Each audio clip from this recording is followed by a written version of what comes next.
মোৰ মাজত নকব মোৰ মাজত নকব মই ফৰেষ্ট ডিপাৰ্টমেণ্টৰ কথা কওঁতে মোৰ মাজত যি কথা ক'ব পাৰিম নে নোৱাৰিম? আপুনি কয় সুমা বাবাৰ কথা ইয়াত শুনিব হোৱা নাই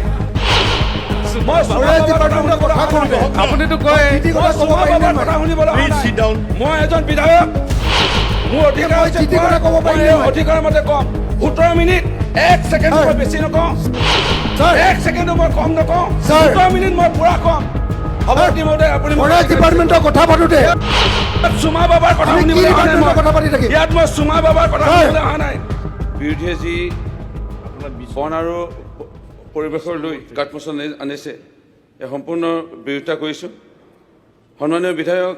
মৃণাল শইকীয়া ডাঙৰীয়াই বক্তব্য ৰাখোঁতে কৈছে এইটো এটা খুব চিৰিয়াছ গুৰুত্বপূৰ্ণ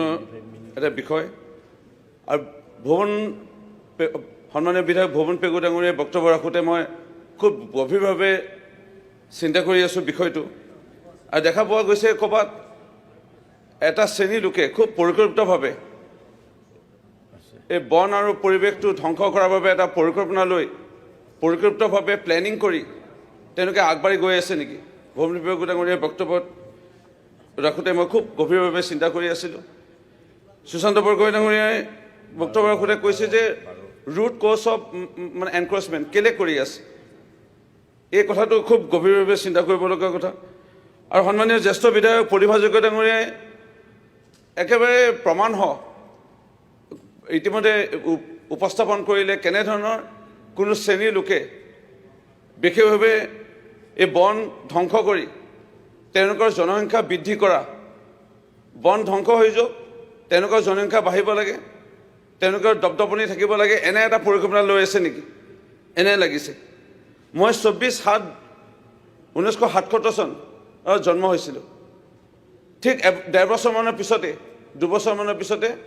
অসম আন্দোলন আৰম্ভ হৈছিল আৰু এই অসম আন্দোলনত সন্দেহযুক্ত নাগৰিকৰ ভোটাৰ তালিকাত নাম অহাৰ বাবে অসমত প্ৰতিবাদ হৈছিল প্ৰথমজন শ্বহীদ খগেশ্বৰ তালুকদাৰ ডাঙৰীয়াক মৰিয়াই হত্যা কৰা হৈছিল সেই সময়ত কংগ্ৰেছৰ চৰকাৰ আছিল আৰু কাক ৰক্ষণাবেক্ষণ দিবৰ কাৰণে কংগ্ৰেছৰ সেই চৰকাৰে সন্দেহযুক্ত নাগৰিক বহিৰাগত সুৰক্ষা প্ৰদান কৰিবৰ বাবে সেয়া মাৰ্ডাৰ বা পৰিকল্পিতভাৱে এটা সন্ত্ৰাস আৰম্ভ কৰিছিলে 6 বছৰীয়া আন্দোলনত 860জন শ্বহীদ হৈছিল আজি মই বাৰুকৈ অনুভৱ কৰিছোঁ যে এতিয়া মাননীয় মুখ্যমন্ত্ৰী ডক্টৰ হেমন্ত বিশ্ব শৰ্মা ডাঙৰীয়াই 1,40,000 বিঘা মাটি আজি বেদখলমুক্ত কৰিছে সন্দেহযুক্ত নাগৰিকৰ পৰা সেই মাটি অসমৰ বন অসমৰ ভৱিষ্যত প্ৰজন্মৰ বাবে সুৰক্ষিত কৰিছে 1,40,000 বিঘা মাটি ধেমালি মাটি নহয় আৰু ইয়াত কোন আছিল সন্দেহযুক্ত নাগৰিকসকল এটা বিয়া পাতিলে হয় 2-3টা বিয়া পাতি ল'ৰা ছোৱালী জন্ম দি কাঠমোচনৰ আজি সাবজেক্টৰ লগত মিল আছে নে কথাখিনি ক'ৰবাত ফৰেষ্ট এণ্ড এনভাইৰনমেণ্ট এই কথাবোৰ মিল আছে নে তাৰ লগত আপোনাৰ যেতিয়া সময় হ'ব আপুনি ক'ব এজনে 2-3টা বিয়া পাতিব আৰু এজেগাত থাকিব প্ৰথমগৰাকী এটা জংঘলত আৰু এটা জংঘলত দ্বিতীয়গৰাকী তৃতীয় জংঘলত আৰু এগৰাকী আৰু 1,40,000 বিঘা মাটি আজি মাননীয় মুখ্যমন্ত্ৰী ডক্টৰ হেমন্ত বিশ্ব শৰ্মা ডাঙৰীয়াই বেদখলমুক্ত কৰিছে আজি মই ভাবি আছোঁ মই যেতিয়া 1.5-2 বছৰ হৈ আছিলোঁ গাখীৰ খাই আছিলোঁ মাৰ কোলাত তেতিয়া অসমৰ সেই সময়ৰ খগেশ্বৰ তালুকদাৰ ডাঙৰীয়াকে লৈ 860জনে প্ৰাণ হেৰুৱাইছিল এই ভূমি এই অসমক ৰক্ষা কৰাৰ বাবে ছাৰ আজি মই ফৰেষ্ট ডিপাৰ্টমেণ্টৰ কথা কওঁতে যি ক'ব মোৰ পাৰিম মাজত নে নকব মোৰ মাজত নকব মই ফৰেষ্ট ডিপাৰ্টমেণ্টৰ কথা কওঁতে মোৰ মাজত যি কথা ক'ব পাৰিম নে নোৱাৰিম? আপুনি কয় সুমা বাবাৰ কথা ইয়াত শুনিব হোৱা নাই মই ফৰেষ্ট ডিপাৰ্টমেণ্টৰ কথা কওঁতে আপুনিতো কয় যি কথা ক'ব পাৰিম নে কথা নোৱাৰিম? শুনিবলৈ হোৱা নাই মই এজন বিধায়ক মোৰ অধিকাৰ মই আছে যি কথা ক'ব পাৰিম নে নোৱাৰিম? অধিকাৰ মতে কম 17 মিনিট 1 ছেকেণ্ড মই বেছি নকওঁ ছাৰ। 1 ছেকেণ্ডো মই কম নকওঁ ছাৰ। 17 মিনিট মই পুৰা কম হ'ব ইতিমধ্যে আপুনি ফৰেষ্ট ডিপাৰ্টমেণ্টৰ কথা পাতোতে ইয়াত সুমা বাবাৰ কথা আমি কি শুনিবলৈ অহা নাই ডিপাৰ্টমেণ্টৰ মই। কথা পাতি থাকিম? ইয়াত মই সুমা বাবাৰ কথা ছাৰ। শুনিবলৈ অহা নাই ইয়াত মই সুমা বাবাৰ ফৰেষ্ট ডিপাৰ্টমেণ্টৰ কথা পাতোতে বেলেগ কথা পাতি থাকিব পাৰিম নেকি? কথা শুনিবলৈ অহা নাই আপুনি ইয়াত বহক। বন, এই বেলেগ পৰিৱেশ, ডিপাৰ্টমেণ্টৰ কথা পাতি আছে বন, পৰিৱেশ, ফৰেষ্ট ডিপাৰ্টমেণ্টৰ কথা পাতিলে ফৰেষ্ট দখল কৰা মানুহৰ কথা পাতিব লাগিব নহয় বেলেগ ডিপাৰ্টমেণ্টৰ কথা পাতি আছে এনক্ৰচমেণ্ট ক্লিয়াৰ কৰাৰ কথা পাতিব লাগিব Forest and environment encroachment clear কৰাৰ কথা পাতিব লাগিব Forest Act as a climate regulation মানে কাৰ্বন ষ্টৰেজ তেখেতে বুজি নাপাব পাৰে biodiversity conservation home to 80% world terrestrial species পৰুৱা সাপ পখিলা জীৱ জন্তু চৰাই চিকুটি থকা ঘৰ মানুহ নহয় অকল মানুহৰ কাৰণে নালাগে জীৱকুলৰ ৰক্ষাৰ বাবে জংঘল আমাক লাগিব এই জংঘল লাগিব আৰু জংঘলক আমি সুৰক্ষা প্ৰদান কৰিবই লাগিব আৰু মাননীয় মুখ্যমন্ত্ৰী ডক্টৰ হেমন্ত বিশ্ব শৰ্মা ডাঙৰীয়া এই চৰকাৰৰ দায়িত্ব আৰু এই দায়িত্ব পালন কৰি আছে আৰু ইয়াত কোনোবাই ষড়যন্ত্ৰমূলকভাৱে প্লেনিং কৰি ভুৱন পেগু ডাঙৰীয়া কৈ থাকোঁতে মই ভাবিছোঁ এতিয়া কোনে প্লেনিং কৰি যে তই 4গৰাকী বিয়া পাত 5গৰাকী বিয়া পাত এইটো জংঘলত ৰাখ সন্তান জন্ম দে জংঘল ধ্বংস কৰে 1,40,000 বিঘা মাটি আজি বেদখল মুক্ত কৰিছে ডক্টৰ হেমন্ত বিশ্ব শৰ্মা ডাঙৰীয়া এইটো হৈ গ'লে ফৰেষ্ট মানে কি water cycle and soil protection roots prevent soil erosion landslide flooding আকৌ কি কয় এইটো এটা লাইভলিহুডৰ আমাৰ ইম্পৰ্টেঞ্চ মেডিচিনেল ৰিচোৰ্চেছ বন সম্পদ আমাৰ কিয় কাৰণে নেচাৰেল ডিজাষ্টাৰ চিল আৰু বহুত হয়তো আমাৰ পানী ৰক্ষা ক্ষেত্ৰতো এই আজি এই বন সম্পদে আমাক ৰক্ষা কৰে নাজানিব পাৰে মই শিকাই দিছোঁ বুজাই দিছোঁ এইটো মোৰ দায়িত্ব আজি দেশৰ প্ৰধানমন্ত্ৰী নৰেন্দ্ৰ মোদী ডাঙৰীয়াই কি কৈছে এক পেৰ মা কে নাম গোটেই দেশত 1,40,00,000 আৰম্ভ কৰিছে আৰু লাহে লাহে ইয়াৰ বঢ়াই গৈ আছে বৃক্ষৰোপণৰ ক্ষেত্ৰত এতিয়ালৈকে হৈছে আৰু মাননীয় মুখ্যমন্ত্ৰী ডক্টৰ হেমন্ত বিশ্ব শৰ্মা ডাঙৰীয়াই আজি অমৃত বৃক্ষ আন্দোলনৰ যোগেদি 1 কোটি এনে গছপুলি ৰোৱাটো নহয় 100 টকা দিছে আৰু 3 বছৰৰ কাৰণে যত্ন কৰিব গৈছে আৰু তাৰপিছত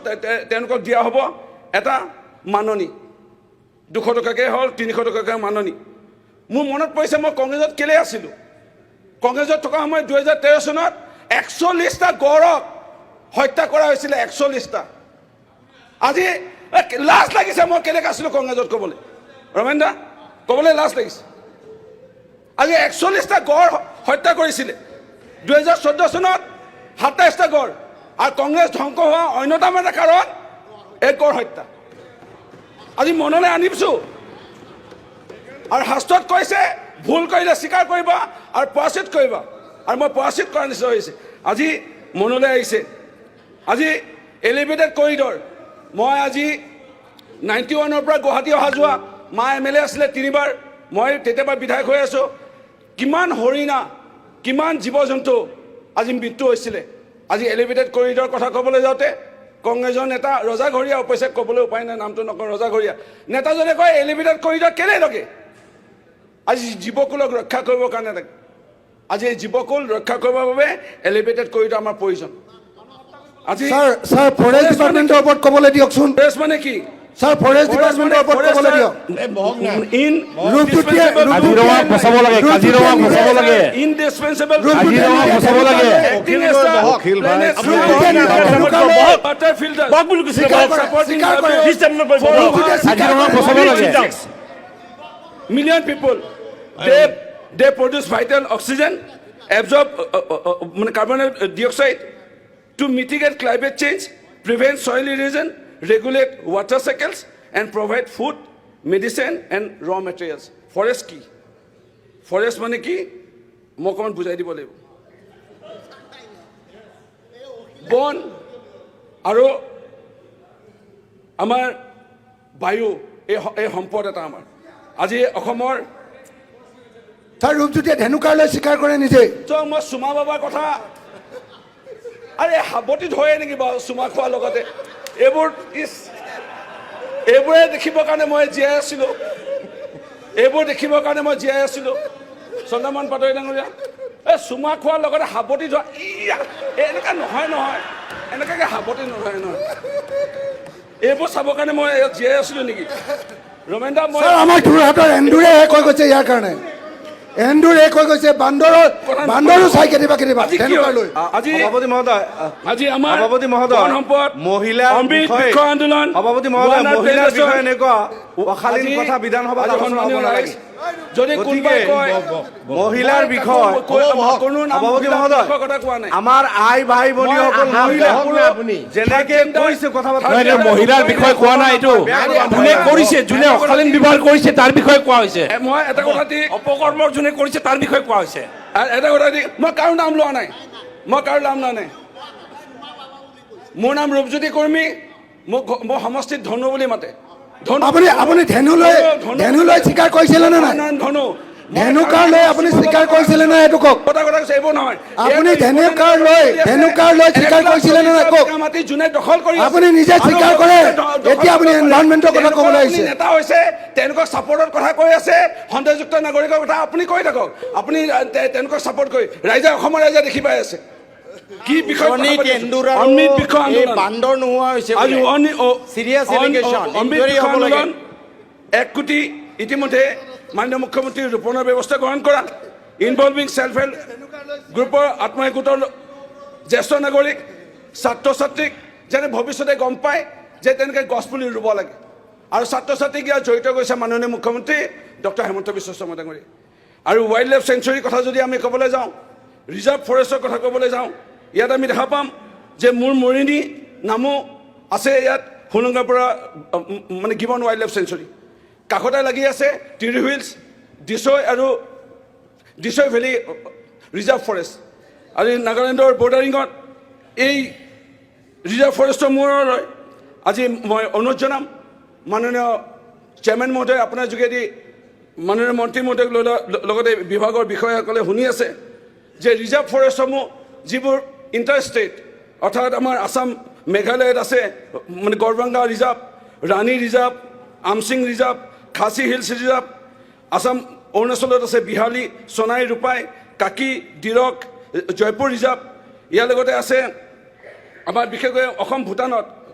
মানে ৰয়মনা ৰিপু চিৰাং কেঁচুগাঁও বৰনদী অসম মিজোৰামত আছে বাৰাইল ইনাৰলাইন মানে কাটাখল আসাম নাগালেণ্ডত আছে নাম্বৰ ধনচিৰি দলি ৰেংমা ডিফু মৰিণীত আছে ডিছৈ ভেলী টিৰি হিলছ এই ৰিজাৰ্ভ ফৰেষ্টসমূহ সংৰক্ষণৰ বাবে মাননীয় মন্ত্ৰী মহোদয় মাননীয় বিভাগৰ যোগেদি বিশেষ পদক্ষেপ গ্ৰহণ কৰিব লাগে বুলি মই আহ্বান জনাইছোঁ ইয়াত যদি চোৱা যায় আসাম ফৰেষ্ট ৰেগুলেশ্যন এক্টৰ 1891 বহুত পুৰণা এক্ট ইয়াৰ পিছত যদি সংশোধন হৈছিল আসাম প্ৰটেকশ্যন এক্ট 1986 পিছতে আকৌ আসাম ফৰেষ্ট এমেণ্ডমেণ্ট এক্ট এটা হৈছিলে 1952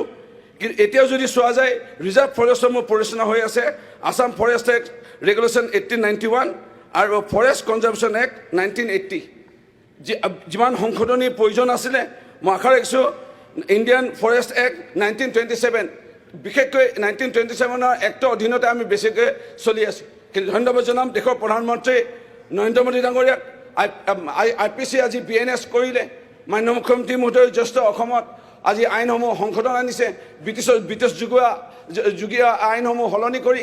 আমাৰ সময় উপযোগী আইনসমূহ লৈ ৰূপান্তৰিত কৰিছে মই অনুৰোধ থাকিব মাননীয় মুখ্যমন্ত্ৰীলৈ যে বিশেষকৈ আমাৰ ফৰেষ্ট এক্টতো সংশোধনী অনাৰ বাবে ইয়াত যদি চোৱা যায় 1986ত সেই সময়ত যেতিয়া চৰকাৰে অনাৰেবল সুপ্ৰিম কোৰ্টত সীমা মীমাংসা কৰিবলৈ কোৱা হৈছিল তাৰ পৰা সুপ্ৰিম কোৰ্টে ষ্টেটাছ কো দি থৈছে এই ষ্টেটাছ কোৰ সুযোগ লৈ পেলাই হয়তো কোনোবা ৰাজ্যই হয়তো কোনোবাই যদি আমাৰ ৰিজাৰ্ভ ফৰেষ্ট বেদখল কৰি আছে নেকি সেইখিনিও অলপ পাৰিলে চাই সংৰক্ষণ কৰিবৰ কাৰণে ভৱিষ্যতৰ দিনৰ কাৰণে খুবেই প্ৰয়োজন মোৰ অনুৰোধ থাকিব মাননীয় চেয়াৰমেন মহোদয় আপোনাৰ যোগেদি মাননীয় মন্ত্ৰী তথা বিভাগলৈ যে বিশেষকৈ ফৰেষ্ট বেটেলিয়ন আৰু আমাক খুলিব লাগে আৰু বিশেষকৈ য'ত সন্দেহযুক্ত নাগৰিক বা আমাৰ অসম আন্দোলনৰ আৰম্ভণি যিসকলৰ কাৰণে হৈছিল যিসকলৰ কাৰণে আজি 860জন আজি মৃত্যু হ'ব লগা হৈছিল সেই লোকসকল থকা বসতি অঞ্চলত ফৰেষ্ট বেটেলিয়ন যেন আৰু মোতায়েন কৰে আৰু মোতায়েন কৰি পেলাই আৰু যেন আজিও আগতে কোনোবা ভোটৰ অংকত কোনোবা ৰাজনৈতিক দলে বিশেষকৈ কংগ্ৰেছ কৈয়ে দিওঁ আৰু ভোটৰ অংকত তেওঁলোকে ৰাজনীতি কৰিছিল উচ্ছেদ কৰিব বিচৰা নাছিল বা এতিয়া কিন্তু আমি যে আমাৰতো ভোটৰ অংকৰ কথা নাই আমি অসমক বচাব লাগিব অসমীয়া মানুহক বচাব লাগিব অসমৰ জলসম্পদ বচাব লাগিব অসমৰ বন ভূমি ৰক্ষা কৰিব লাগিব যাৰ কাৰণে আমাৰ অসমীয়া খিলঞ্জীয়া মানুহ আছে আমাৰ লগত আমি সেই মানুহখিনিৰ কাৰণে যুঁজিব লাগিব ফৰেষ্ট বেটেলিয়ন নতুনকৈ খুলি হ'লেও সন্দেহযুক্ত নাগৰিক থকা লোকসকলৰ বসতি অঞ্চলত আমাৰ ফৰেষ্ট বেটেলিয়ন আৰু প্ৰদান কৰিবলৈ আহ্বান জনাইছোঁ লগতে আহ্বান জনাম উজনি অসমত বিশেষকৈ অসম আন্দোলনৰ পিছতে এটা সুন্দৰ পদক্ষেপ গ্ৰহণ কৰা হৈছিল যে ক্ষুদ্ৰ চাহ খেতিয়ক সন্থাৰ যোগেদি আমাৰ আমি থলুৱা আমি নিজে খেতি কৰিম আৰু এইটো এটা ডাঙৰ আজি এটা যুগান্তকাৰী এটা ৰিভলিউশ্যন ৰূপে পৰিণত হ'ল আৰু বহু মানুহ ইয়াত জড়িত হৈ পৰিলে নিবনুৱা যুৱক যুৱতী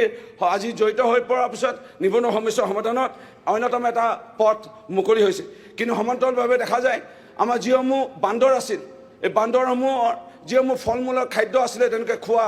এই ফুটুকানি এই জংঘল ভাঙি দিয়াৰ পিছত চাহ খেতি লগাই দিয়াৰ পিছত আজি আমাৰ মানুহৰ ঘৰত প্ৰৱেশ কৰিবলৈ লৈছে আজি বা 20 বছৰ আগলৈকে বান্দৰৰ সন্তাক চাব গ'লে ইমান নাছিল যাওঁতে যাওঁতে ময়ো বুঢ়া হ'লোঁ বয়স 48 চুবলৈ ধৰিছে কিন্তু মই 20 বছৰ আগলৈকে দেখা নাছিলোঁ কিন্তু 20 বছৰৰ পৰা যিটো দেখা পাইছোঁ আমাৰ ক্ষুদ্ৰ চাহ খেতিয়কৰ সংখ্যা বাঢ়ি যোৱাৰ লগে লগে আমাৰ যিসমূহ ফল মূল বা বান্দৰে খাইছিল সেইবোৰ নাইকিয়া হৈ গৈছে সেইকাৰণে এটা প্লেণ্টেশ্যন ড্ৰাইভ আমাৰ বিশেষকৈ ফৰেষ্ট ডিপাৰ্টমেণ্টে ল'ব লাগে আমাৰ ফ্ৰুটছৰ ওপৰত ফল মূল য'ত বিশেষকৈ বান্দৰে খাই ভাল পায় সেই ফল মূল ৰোপণৰ ক্ষেত্ৰত এটা বিহিত ব্যৱস্থা গ্ৰহণ কৰিব লাগে আৰু য'ত আজি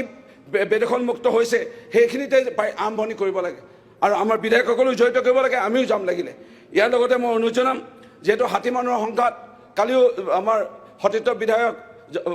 জলেন দৈমাৰী ডাঙৰীয়াই ভূটানৰ বৰ্ডাৰৰ ক্ষেত্ৰত হাতী মানুহৰ সংকটৰ বিষয়ে তেখেতে উত্থাপন কৰিলে মোৰ সমষ্টিত প্ৰত্যেক বছৰে হাতী মানুহৰ সংকটৰ ভিতৰত 6-7জন মানুহৰ মৃত্যু হয় কিন্তু সৌভাগ্যক্ৰমে এই বৰ্ষত তেনে মৃত্যু হোৱা নাই এজন মানুহৰ এতিয়ালৈকে মৃত্যু হৈছে আৰু নহওক ভগৱানৰ ওচৰত গণেশ ভগৱানৰ ওচৰত প্ৰাৰ্থনা জনাইছোঁ যে আৰু মৃত্যু নহয় কিন্তু দেখা পোৱা গৈছে বিশেষকৈ সীমান্তত থকা ভূটান সীমান্ততে হওক অৰুণাচল সীমান্ত হওক মিজোৰাম নাগালেণ্ড মেঘালয় এই সীমান্তত থকা ৰিজাৰ্ভ ফৰেষ্টসমূহ অসমৰ হয় আৰু অসমৰ যিহেতু হয় আমি তাত বিশেষকৈ চাব লাগিছিলে যে আমি তাত হাতী খাদ্য আমি ৰোপণ কৰিব পাৰোঁ নেকি বিশেষকৈ ঔটেঙা আৰু ইয়াৰ লগতে জেকফ্ৰুট কঁঠাল আৰু বিভিন্ন ধৰণৰ এনেধৰণৰ